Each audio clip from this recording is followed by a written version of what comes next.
Farmland is the heart of the Midwest. It's also the bulk of the property that 2 carbon capture pipelines are slated to pass through. But what kind of impact will something like a pipeline installation have on farmland in the years after the project is completed? I speak to a soil and land expert to find out. The Midwest is known for its land, the rolling hills tended by generations of farmers to grow our nation's crops. But what could the installation of 2 liquid carbon capture pipelines do to this same land? Experts say a lot. So one, it is a disturbance to that land. So it disturbs what you're currently doing, whether it's a crop, a pasture land, a CRP, Conservation Reserve Program, piece of land, or rangeland, whatever forest, whatever it may be. It is a disturbance to that land. And so it's going to affect what was growing there and how it grows afterwards. That disturbance is a focal point for a group of landowners who have yet to sign easements with Summit Carbon Solutions and Navigator CO2 Ventures. It will never be the same because I know we built the land that we own now by many, many, many loads of manure from the stockyards. Over 10 years to get it to what it is. And when they stir that up, you cannot tell me that ground is going to come back in what they estimate, 3 years. That it's going to be just the way, it will never be the way it was. Aaron Dye is a soil and water science expert with the University of Nebraska-Lincoln. He's studied the impact a disturbance like a pipeline installation can have on the land. But once that ground goes back down, it has been disturbed and it's been put back.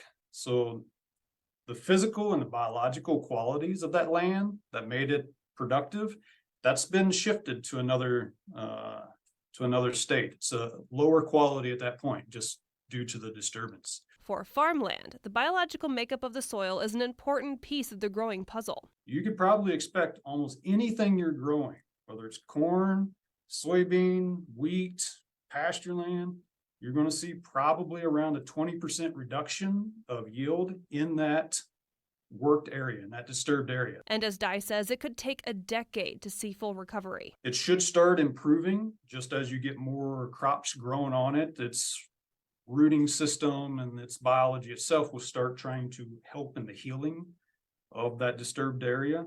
But it could take anywhere from 6 to over 10 years to see a full recovery to where you wouldn't be able to notice that strip of land behaving differently than the areas right next to it. And a lot of destruction comes in the process of laying the pipe, not only with disturbing the soil and the subsoil and the parent soil, but pipeline companies are paid to lay down pipe as fast as they can, get the project done as fast as they can, which 1, allows for human error, and 2, working in wet conditions makes a huge mess.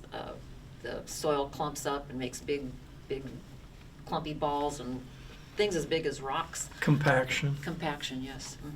The compaction that happens in these pipelines is somewhat similar, quite similar to the compaction that happens on headlands for the crop fields, where a lot of the loading, offloading of equipment and grain occurs at.